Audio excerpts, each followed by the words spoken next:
नमस्कार, स्वागत आहे तुमचे आमच्या चॅनलमध्ये। आवाज महामुंबईचा, शोध बातमीचा, कौल मनाचा। चला तर मग आमचे चॅनल शेअर करा, लाईक करा आणि सबस्क्राइब करा। धन्यवाद। पिरकोन गावात श्री गणेश महिला बचत गट यांच्या वतीने हळदी कुंकू समारंभ आयोजित करण्यात आला।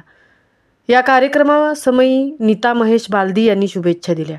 या कार्यक्रमाला उपस्थित मान्यवर निशाताई म्हात्रे, भाजप चिटणीस उरण तालुका महिला मोर्चा मुकुंद गावण, उरण तालुका उपाध्यक्ष भागाबाई गावण, माजी सरपंच राजश्री म्हात्रे, माजी उपसरपंच युवा नेते नरेंद्र गावण, कमलाकर गावण, बूथ अध्यक्ष, महिला कार्यकर्त्या कविता गावण, सरिता गावण आणि गावातील असंख्य महिला भगिनी उपस्थित होत्या।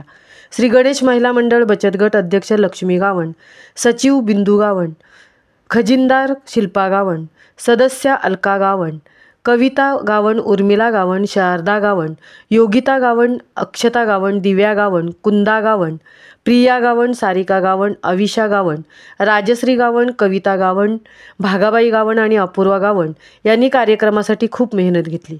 महिलांना मार्गदर्शन निशाताई म्हात्रे, मुकुंद गावण, उरण तालुका उपाध्यक्ष आणि उपसरपंच राजश्री म्हात्रे यांनी केले। योगिता गावण आणि माजी सरपंच अंजनी गावण यांनी छान प्रकारे उखाणे घेतले। विलास गावण यांनी निवेदक म्हणून महिलांशी संवाद साधला। श्री गणेश महिला बचत गट यांना दत्तात्रय दुबळे सह्याद्रीचे डायरेक्टर यांनी 10,000 रुपयांची मदत केली। आवाज महामुंबईचा चॅनलसाठी मिलिंद खारपाटीलसह तृप्ती भोईर, पिरकोन, उरण। फक्त चूल आणि मूलपुरती मर्यादित न राहता एकमेकांचे विचार आचार प्रदान करायला पाहिजे।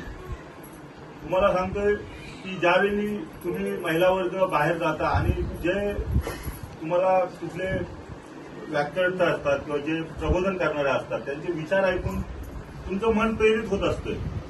तर महिलांना तुम्ही हे विचार ऐकत जा, प्रेरित होत जा, कारण त्याच्यातूनच तुमचं उद्याचं भवितव्य घडत असणार आहे। तुम्ही पुढे आलात तर तुम्ही या समाजाचा विकास करणार आहात, तुम्ही तुमच्या शेजारी वर्गाला सर्व माहिती देणार आहात। त्याच्यामुळे तुम्हाला माहिती होणं महत्वाचं आहे की बाहेरच्या जगात काय चालते, बाहेर जग नाही सगळं आपण एकत्र राहू सगळे। महिला आणि पुरुषाचा भेदभावच नाही राहिला।